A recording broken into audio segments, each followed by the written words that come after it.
he's just growling all over that microphone because it sounds a lot like his Wolverine but in like a much more devious way. I don't know, man. It just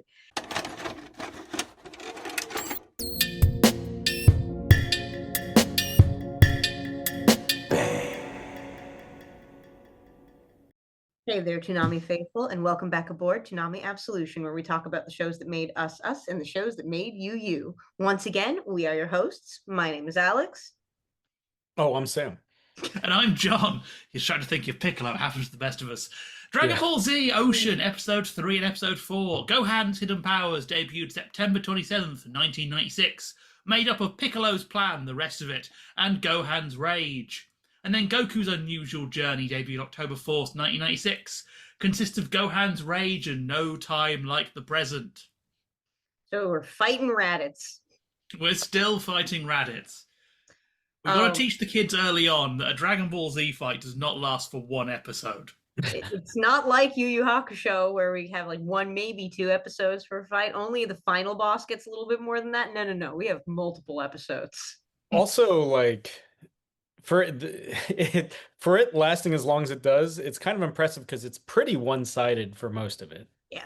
Oh yeah, it's Raditz all the way, baby. Raditz is rocking their shit.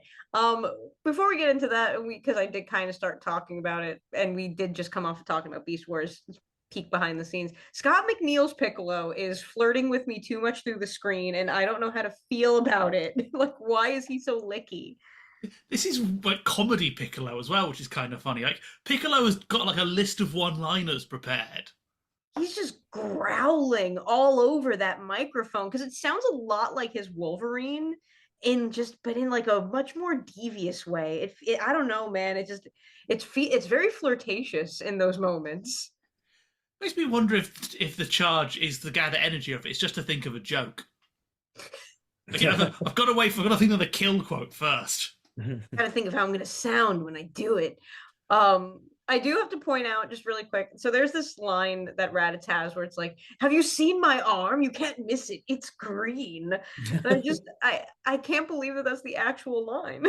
Raditz just starts insulting Piccolo for losing an arm. It's a little racist, not gonna lie, dude. But yeah, no, we're still fighting Raditz, and Raditz is still pushing Goku's shit in. Like, Raditz is like God. I mean, like John was comparing it to just like unmatchable aura that works last week, and it's true because like every time that you think they're gonna pull off something, is this the first time like we see a Kamehameha wave move? By the way, with it curving like that? Yeah, I think it might be. Yeah, and it's like, oh wow, you can do that, and then he just stops it with his hands, and you're like, oh okay, well you can do that too. Raditz in so many ways feels so much more menacing than other Dragon Ball Z villains. It's kind of weird how much more menacing he feels. Also, can we just address the fact that he's ginormous? He's huge. Like when Goku puts him in the full Nelson, Goku is like a third his size. Goku is strong. I think part of the reason Raditz feels threatening is how little we know about him. Like we learn a lot about him in this episode, but it's less. It makes him into this kind of feel more like a force of nature than a guy. Like Raditz is the embodiment of chaos theory. Like Raditz is the day you go, nothing can get worse than your dishwasher breaks. That's Raditz. There's always something that will come and fuck your shit up. And there's nothing you can do about it. It just will come. I think, Raditz in a lot of ways is meant by Toriyama to kind of signal like, hey, you had fun with the fairy tales, like that's cool. This guy's gonna like wreck everybody that you know and love, and he's going to laugh while he literally like guffaw while he does it. He is, I think in a lot of ways, Raditz kind of, to get all like literature-y nerd about this, in a lot of ways, like Raditz kind of reminds me of like Guy of Gisborne in that he's kind of like, you've got Robin Hood doing his like cool merry things, then Guy of Gisborne shows up, it's like, no, we're gonna fight to the death, and he's like, oh okay. Oh sure, shoot, screw it. He kind of brings that energy to the proceedings. This is more in the Ocean dub, but I always thought it was funny in like last week's episodes where they're like, he looks just like Goku, and it's like, no, he fucking does not. Not even a little. Like the fuck he does. Do your eyes not work anymore? He's huge. He's gigantic. I do like that retroactively they made him look more like Gine when they revealed Goku's mom. But I just can't get over. I can't get over how huge Raditz is, especially in comparison, not even just to Goku, but to Vegeta down the line. Like he and Nappa are freaking enormous. And they have the tiniest little spaceships, which always amuses me. Like the Saiyans, like we're these giant hulking beasts of men, but our spaceships are going to be teeny tiny. Spaceships are teeny tiny, and of course, Raditz left his tail unprotected for a couple seconds there, allowing Goku to grab it and then be talked out of it. Goku, Goku, Goku. Also, yeah, Goku. It's maybe one of the worst mistakes that Goku ever makes, other than maybe giving Cell a senzu bean. I think the Cell one is slightly worse. I like this one because I think, as you're saying with the fairy tales thing, this is the fairy tales thing again. Goku has always had the fairy tale morality of like, I will win out for good. And this Raditz is here to say, actually, no, we're not. You're welcome to moral grayness, Goku. See, I'm going to argue that this is worse than the Cell thing because, truthfully, and I think that this is worse for the Cell thing for two reasons. Number one, Goku's mistake during the whole Cell thing was mistaking the fact that that Gohan might like to fight. He thought that was something he and his son had, you know? Second of all, like the Cell thing, that was premeditated to a certain degree. This was Goku's evil older brother who has cut off Piccolo's arm, smacked Krillin through a house, and kidnapped his child, saying, "Please let me go," and him being like, "Well, yeah. I'm your brother you just met. Please don't let him kill me."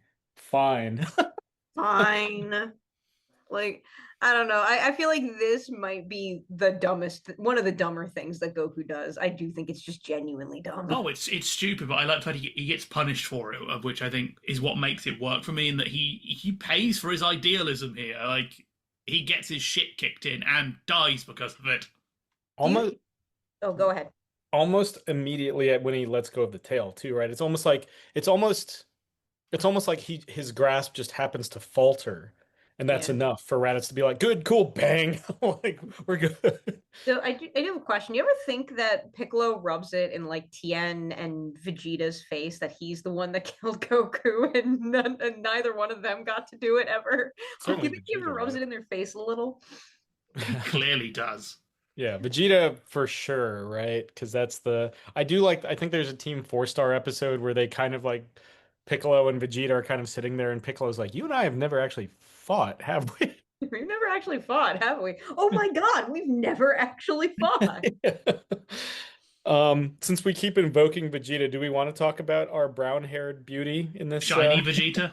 I like Shiny Vegeta. Brian Drummond's voice, that was a voice I haven't heard in a minute. Oh God, I forgot how memories. I forgot how bad early Vegeta's voice is. It kind of reminds me of Psycho Mantis from Metal Gear Solid 2. You've been playing Super Mario Sunshine, haven't you? My thing with it is it feels too much like a guy doing a voice.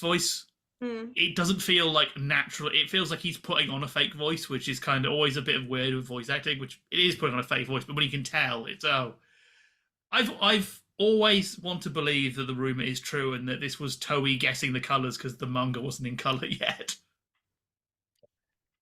Yeah, I mean, I'm trying to think if there's any game where like an alternate skin for Vegeta is brown Vegeta. They do have alternate color Vegeta being this Vegeta. Like that exists in a few different ones. I think it's in the arcade games as well. Have it as one of his which I also find fascinating because when Vegito visibly has brown hair, and it's just like, okay. Make up your mind, guys. I kind of like Vegeta. I like this color palette for Vegeta. I am a little sad that we kind of get rid of it to a certain degree. Like, I think that this is interesting. It makes Vegeta look visually different. And, I like, the white and blue look. It's very iconic, but there's something about the mishmash of this that I really enjoy. And that could be the JoJo fan in me talking. I always love that issue because it's one of the few times where Kai just fixes it. Everything after just fixes it. Like there's never anyone makes sense. Like, oh well, obviously because the light on planet Auralia is technically slightly bigger in the spectrum, it makes his hair look red because it's ultra green. It's an ultra green sun. No, everyone is like, we're never going to mention this again. We're airbrushing it in future, and everyone's like, okay. Also, love that the Saiyans are just eating those bug people, just eating them. Which is the most out of character for spoiled little rich boy Vegeta, which I quite like. He's just eating those bug people. I mean, he's eating an arm. He's eating an arm. Is it cannibalism for a Saiyan to eat an Auralian? They are intelligent creatures. They're not at Auralia yet, right? Oh, no, there are some other kind of bug planet. They mess up a lot of bug planets on their trajectory to Earth. No, and they eat the populace. The fact that Saiyans are this comfortable eating the populace is insane to me. It's so dark and never gets expanded on. I mean, in the original Japanese, it's even darker because Nappa specifically notes that they'll be able to breed with Earth women. Yeah. I mean, let's be fair though. Nappa would do numbers in certain bars. Nappa would do numbers. Nappa absolutely would do numbers. Vegeta, can you imagine Sugar Mama? Can you imagine like Nappa and like Chelsea? He would do phenomenal. It was great. Nappa would be beating him off with a stick. Nappa lads and the NFL are just there, like, dude, Saiyan, cool, but you can just tackle all these guys forever. It's fine. I mean, that's basically what happened to Yamcha when he became a baseball player, right? Like, they're like, yeah, whatever. We don't care that you can't read, but you can be on the team. The first undead baseball player. First undead, as far as we know. I don't know if you saw Pete Rose after the lawsuit. Or Babe Ruth coming out of the ground. But yeah, no, I like the alt color on Vegeta. I like how the Saiyans are set up. I do think it's very fun in the Ocean dub where they're pirates. Yarr. They've slowly started dropping that in these 2 episodes. I think because even when dubbing it, they realized calling them pirates is a little bit too stupid. It's a little dumb. It's a little silly. It's a little kid show. But we also get to see Gohan show off his future emotional instability that never gets addressed in the goddamn show. Unleashes my favorite attack in the entire franchise, Leave My Daddy Alone. Leave my daddy alone. I love, in all the card games, that's the full name of that. There's a couple of the video games, that's the full attack. It's one of his, I think it's one of his support attacks in one of the RPGs, which makes Gohan look utterly unstable because he'll do it regardless of who you're playing as. So it's like, leave my daddy alone. I'm Vegeta. What are you doing? Yeah. Keep up, kid. Good luck, kid. But yeah, no, we get to see Gohan show off his power. That was the moment where Piccolo was like, I'm going to steal that child. Yeah, the headbutt heard from around the world. And that image of Raditz like off to the side with the big crack, like that's a pretty iconic Dragon Ball Z. I've seen people with tattoos of that image. What? Yeah, that panel of Gohan hitting and Raditz doing like the face. I've seen people with tattoos of that. Yeah, I did have to do a quick check. There is a SH Figure Arts Brown Vegeta that came out in 2014. Oh God, how much is that one? Oh, keep vamping while I look it up again. I do like how we sort of build up and break out of the pod, then just flying forward like just rapid speed.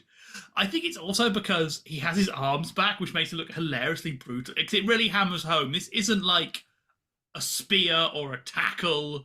This is, I am going to throw my body at you at terminal velocity and let physics do the rest. And hope for the best, baby.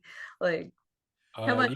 You can get it for, I mean, it's expensive. It's like anywhere from $150 to $650. God, not as bad as I was thinking. I thought we were going to be hitting a couple People of want that brown Vegeta.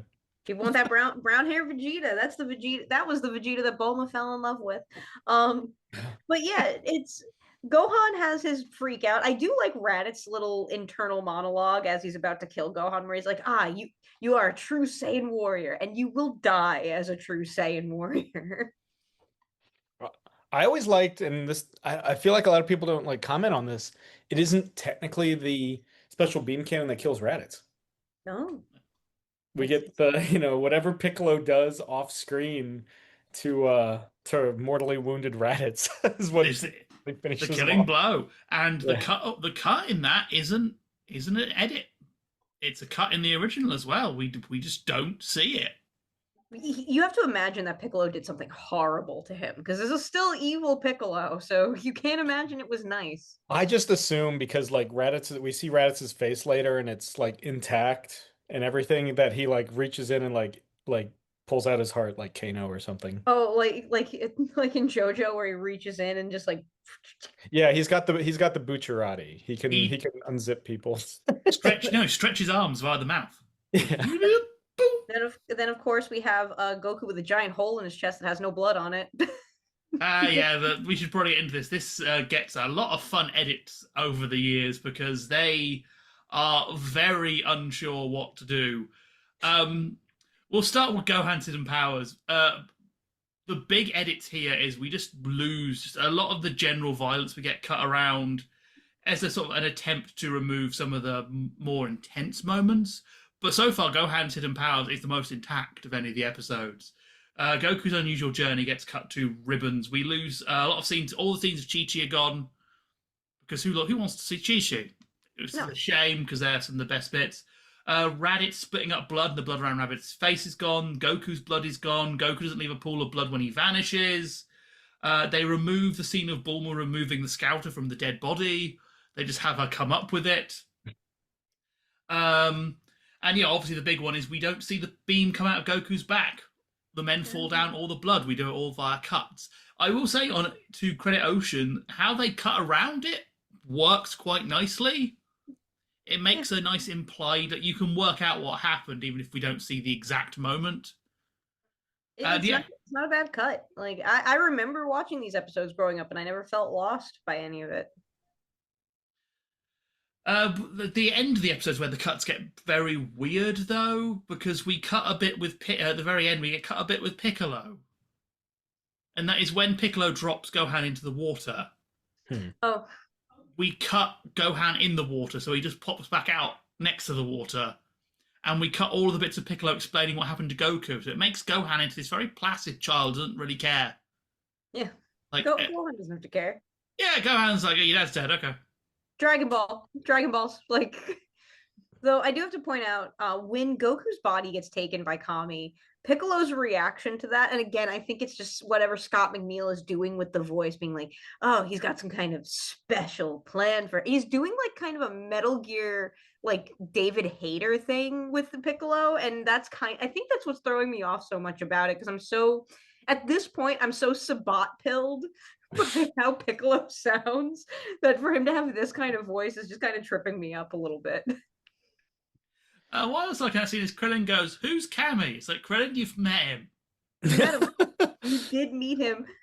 Oh, Krillin in these episodes, in this episode, there's a lot going on with Krillin, and I don't like his Ocean dub voice. It's actually really starting to get to me. It's too obviously comical. Yeah. Which is a shame in this episode because it does dull him talking about having to break it to Chi-Chi. It's not a voice that can do serious, which is a shame because Krillin in Peril is going to be how we do a lot of serious stuff in these first couple of arcs. Yeah.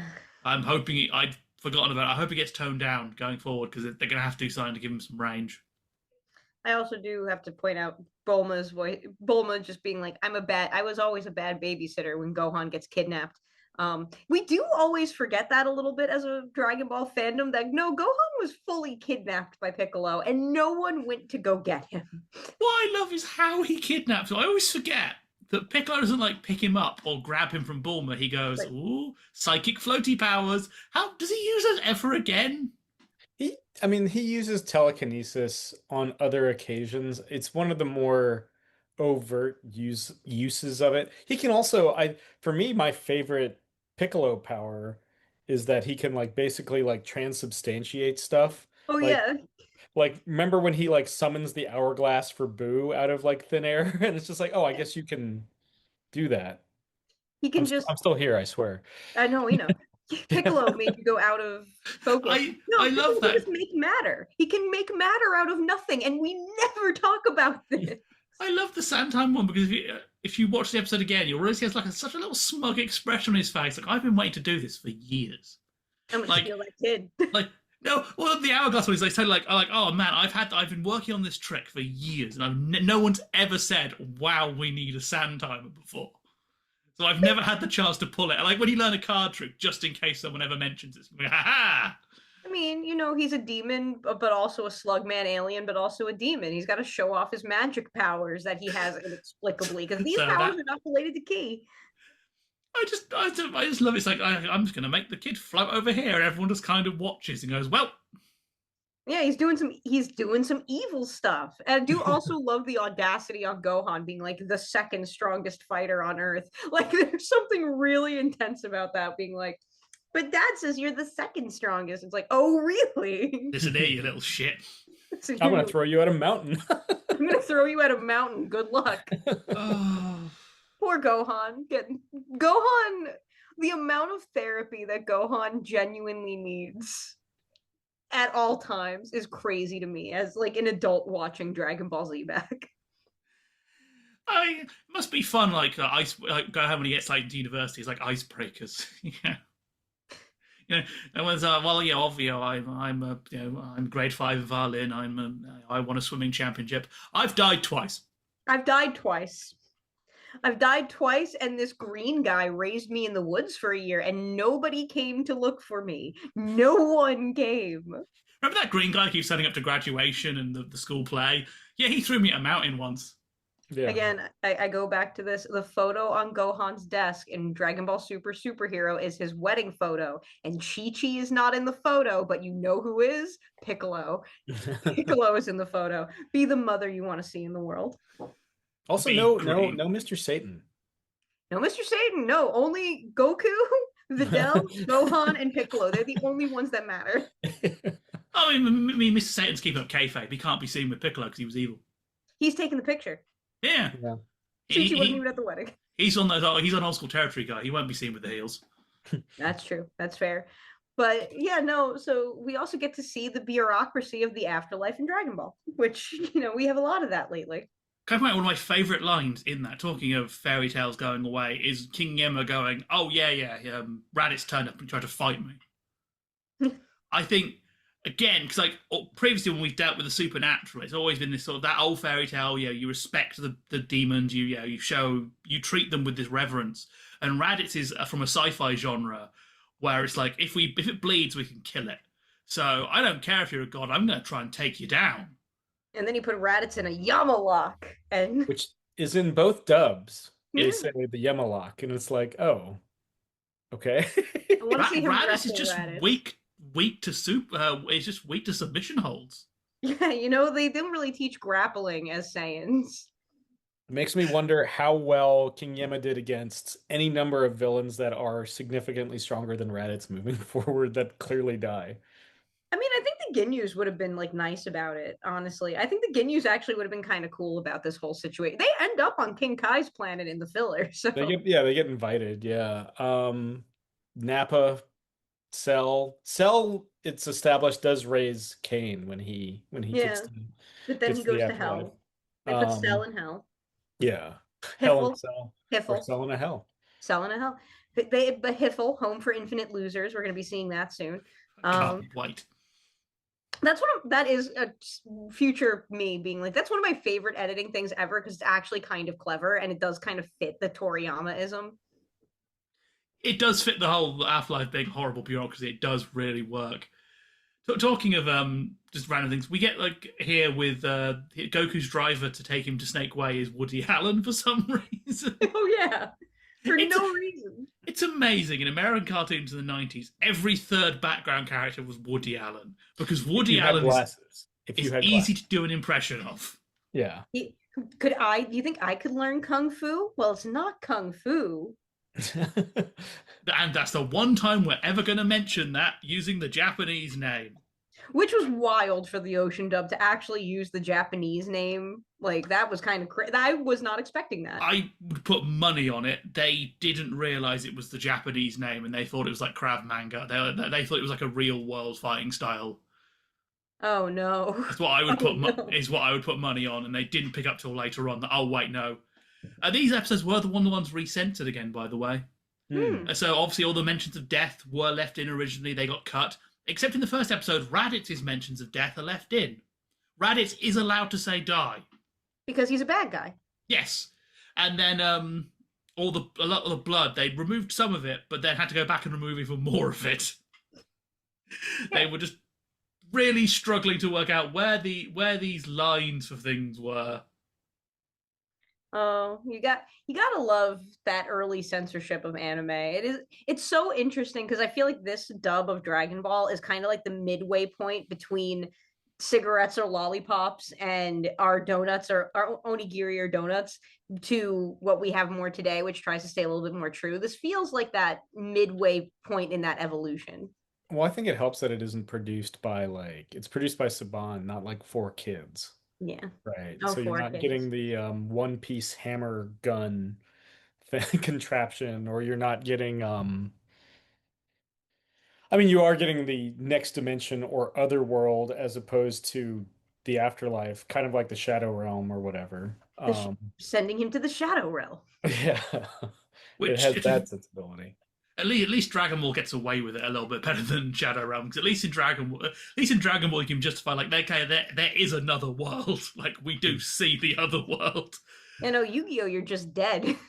But yeah, it's this weird middle ground where no one is entirely sure what they're doing. Like I really like the fact in the original TV airing, Krillin keeps his line saying he would rather die than tell Chi-Chi. Yeah. Which, yeah, that you'd think, okay, surely that would get through because that's a perfectly acceptable. It's not a violent mention of death, and it's a perfectly acceptable statement. It's what it's used commonly. Kids will have heard it, but no. Then they re-edit, they cut the thing out again. It's like, well, talking of cuts, these episodes get weird with numbers. Funimation has a weird trend in these episodes of getting numbers slightly wrong. Interesting. But with no rhyme or reason. Like, so when Gohan's power level is scanned when it's rising, Japan say it's 1,307, but Funimation change it to 1,370. And they change Piccolo's from 1,480 to 1,440. It's like, there's no, like, we're not, like, changing it by a factor of 10 or something. We're just transposing digits, I guess. And then they also say that Snake Way is 10,000 miles long, when it's meant to be 1,000,000 kilometers or 625,000 miles long. Man, miles and kilometers really are that different, huh? Yeah, it's also bugs me because 10,000 miles is nothing. Yeah. Like Goku's gone around the Earth a couple of times. It's not. Yeah. No, like this shouldn't be an issue for Goku. Though this does start to establish when you see Goku running, that's when the filler comes in. The more you see Goku running, the more filler content you're gonna have. Welcome, Princess Snake and your weird friends. I'm very excited for the Princess Snake stuff. It's so weird. Yeah, or Goku straight up falling off Snake Way and having to redo it. And ending up with the German guys. Yes. Hans and Franz. It's going to go well because I love how quickly they stress you must not fall off Snake Way. I'm like, so that was a plot point, right? Because Goku's hungry. I think if I recall correctly, he falls off because he's hungry and he's like on the back of like a truck or something that is on Snake Way for some reason. We'll see it soon, like within the next week or so. But yeah, he basically gets picked up by somebody apparently doing a delivery down Snake Way and gets hits a bump while he falls asleep, and that's when he takes the tumble. You know, you would think that for something that's this high up in the air, that is magic, it would have like a guardrail or something, you know? Like it's just bad OSHA compliance. King Kai doesn't want visitors. Yeah. But also like it's a roll, like there's loop-de-loops and stuff. It's like, what's going on here? What is the point of this? I always tend to imagine that King Kai built it himself and has got bored, like part of the way through. Like if you ever played like Sim City, so you're like, oh, laying out a nice grid, fuck it, let's have a nice loop-de-loop. Does every Kai have their own Snake Way? I think so. They have to. I think they do mention they do. See, what I actually like about the little Snake Way scene is when Goku gets out and he's flying for a little bit, but we can still see that flying is not easy for Goku to do. And I like that because after this, Goku's going to be flying everywhere. So it's nice to see that. Same thing with the special beam cannon. I love how they animate here. Piccolo gets all these veins popping up and he's looking like he's about to, shit himself inside out. The special beam cannon in this episode looks like the most violent thing in the world. Like it's painful to fire, it's painful to get grazed by. It doesn't just go through you like Frieza's death beam. It rips your organs straight clear. Yeah. It's a corkscrew. You're getting corkscrewed. That's what makes it special. I love the corkscrew element because again, it makes it feel like this just horrific ball of death. It's a shame that all of our beam attacks have been reduced to just big glowy thing now, and I mean blame Poker Shock because this one flashes an awful lot. I will tell you though, like in Dragon Ball Z Kakarot, they put the stink on the special beam cannon. It looks phenomenal in that. Granted, that's the power of Cyber Connect too, but it is one of my favorite attacks because it does just look so good. It's such a sexy attack. But it's one of the best. It is one of the best. Before we hit the end, while we are tracking legendary pieces of dubbing, we get Piccolo noting that Raditz is faster than the speed of light. Yeah. That is not in Japan, but it still remains. You still see people bring it up because somehow this error ended up in the 2005 dub as well. They just transposed it straight across. And no one knows particularly why. But no, Raditz is just faster than Piccolo, but not near the speed of light.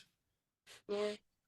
Though, one last thing is just, I love the power scaling of Dragon Ball because, at this point in time, Nail on Namek, who Piccolo fuses with, could push all of their shit in.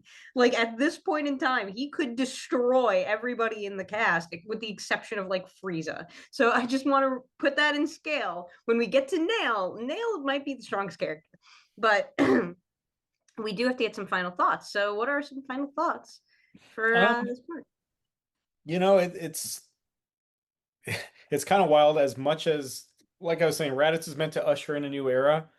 Outside of like Dragon Ball superheroes, we never see him again. and flashback scenes, we never see him again. So, which I always thought was for a franchise that kind of brings back familiar faces all the time. So it's been real, Raditz. See you whenever. If we ever cover Super Dragon Ball heroes. Even GT, you don't even come up in that. Yeah. It's your turn, John. It is amazing, actually, when I was thinking now how Dragon Ball Z pretends that we start with the end of the Vegeta saga. Like, it pretty much just ignores this whole thing. Yeah. Which is a shame, because it's the special beam cannon full Nelson combo is one of the coolest moments in the show. It is that perfect level for me where we have some magic going on, but it's still rare and painful, and we have to resort to being clever. These episodes are great. Like, if you have not seen them for a while, watch them. We are sort of, with these, though, seeing where Ocean are going to have problems. With Goku's unusual journey, we have, like, the end of the Raditz fight, then the start of Snake Way. It ends in a really weird point. We are now going to start seeing Ocean's cuts come back to haunt them. They are, because the Raditz fight was so gory, we've had to remove so many scenes, but we've still got to get these episodes up. We can't add new footage. So we're going to see episodes slowly start to deviate from Japan more and more and more until we reach that glorious point where Ocean are just stuck.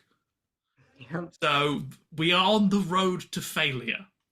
We are indeed on the road to failure. Yeah, I've always felt like Raditz was such a missed opportunity in the wider Dragon Ball universe. Like, Goku has a brother. Why are we not doing anything with this other than just murdering him? But like, I like his design too. I think it's really cool. I do understand why we had to get rid of him, because we had to have Vegeta. And Vegeta does kind of fill that role a bit better. But other than Scott McNeil just flirting with me the entire 2 episodes, like, it's so fun to come back to these in this format and to remember what that was like. But that does mean that we are pulling into our final destination. That's right. It is time for us to disembark from Toonami Absolution. We want to thank you once again in joining us and talking about the shows that made us us and the shows that made you you. We have been your hosts. My name is Alyx. I'm Sam. And I'm John. And we'll see you next time. Bang.